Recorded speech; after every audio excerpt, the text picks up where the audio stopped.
In international trade, goods can be delivered by sea, rail, road, waterway, container, and multimodal transport. The chart below may help you know in specific how these means of transport are used in international trade. Ocean carriage. From the chart above, we can find that most world trade is conveyed by sea, about 44%.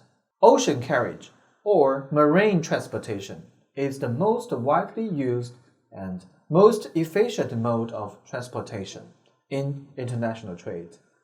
It has the advantages of being energy efficient and cheap for delivering large quantities of goods over long distances. For example, delivering oil by oil tankers from Middle East to America. Here, I'd like to introduce to you in details some of the major ocean vessels used for international shipping. One of the most important features of sales contract is the time clause, which stipulates when the shipment must get started. Generally speaking, the time limit governing a shipment is of 3 categories. Accordingly, ocean carriage can be classified as follows. First, conference line vessels. These ships are operated by a line that is a member of a shipping conference, which is an association formed by a number of shipping companies. It's of various nationalities. These lines run fixed schedules, follow fixed routes, and charge standard rate named the conference rates. The scheduled services by these ships enable shipping, industrial, and marketing operations to be planned well in advance. 2. Non-conference line vessels. These vessels are operated by shipping companies that do not belong to conferences, but still provide scheduled services. They act independently, determine their own freight rate, sailing schedule, ports of call, etc. They are more flexible, but sometimes may have the problems of insufficient cargo supply. 3. Tramp ships. Tramp ships follow no firm schedule, have no regular routes or times, and sail off to where the goods are available. Their rates are not fixed, but are determined by bargaining. It is quite like a marine taxicab, ready at any time to undertake a particular voyage according to its capacity. These ships trade in all parts of the world in search of cargo, primarily bulk shipment. 4. Charter ships. These ships are hired for the carriage of an entire cargo of goods. It is usually for large orders only, and in most cases are non-conference line vessels, which make regular journeys. Generally, there are 3 kinds of chartering as given below. First, voyage charter.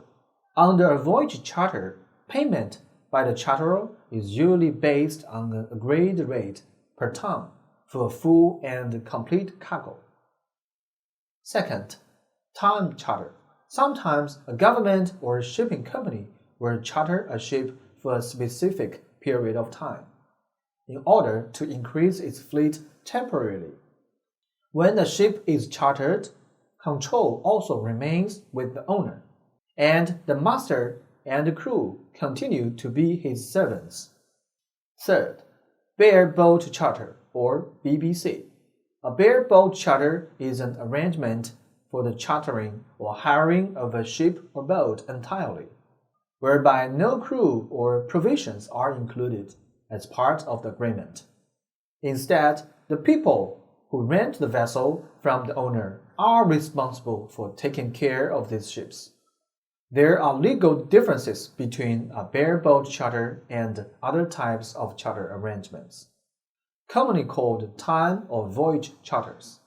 In a voyage or time charter, the charterer charters the ship or part of it for a particular voyage or for a set period of time. In these charters, the charterer can direct where the ship will go, but the owner of the ship retains possession of the ship. through its employment of the master and the crew. However, in a bareboat or Damis charter, on the other hand, the owner gives possessions of the ship to the charterer, and the charterer hires his own master and the crew. The giving up of possession of the ship by the owner is the defining characteristic of a bareboat or Damis charter. Now you may wonder how these vessels are charged respectively. So let's go on to talk about freight rates. Well, in practice, most shipping companies calculate the freight rates on a weight or volume basis. This means the shipping company will charge either by weight or measure, whichever is higher. However, as for valuable goods, the shipping company will charge an ad valorem rate. The following rules are concluded in relation to the calculation of freights. For items marked with W, the freight is to be calculated per metric ton on weight ton. For items marked with M, the freight is to be calculated per cubic meter on measurement of the cargo, measurement ton in other words. For items marked with ad val, the freight is to be calculated on the basis of the price or value of the cargo concerned. For items marked with WM, the freight is to be calculated on the basis of either weight ton or measurement ton, subject to the higher rate. For items marked with WM or ad val, the highest rate is applicable. The whole procedure of shipping arrangements is far more complicated than it looks. Large firms with their own shipping department will handle overseas shipping through close working connections with the China National Foreign Trade Transportation Corporation or the China Ocean Shipping Company, COSCO.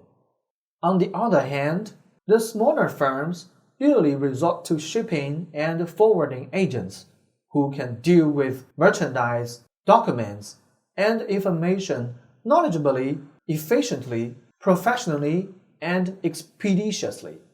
To many small firms who are new to exporting, shipping agents will be of tremendous value. They are experts in their field with up-to-date and specialized knowledge of all the various methods of transport, and the relative freight and carriage rates. Anyway, whether the exporter is arranging the shipment directly with ship owners or utilizing the service of an agent, the following procedures will be encountered. The selection of a vessel and the shipping line for the required port of destination. The procuring or obtaining of space on board a specific vessel. The consideration and the calculation of the particular freight rates involved. Payment of freight. Preparation of the bills of lading. Dispatch of the consignment to the docks. Utilization of appropriate standard shipping order form.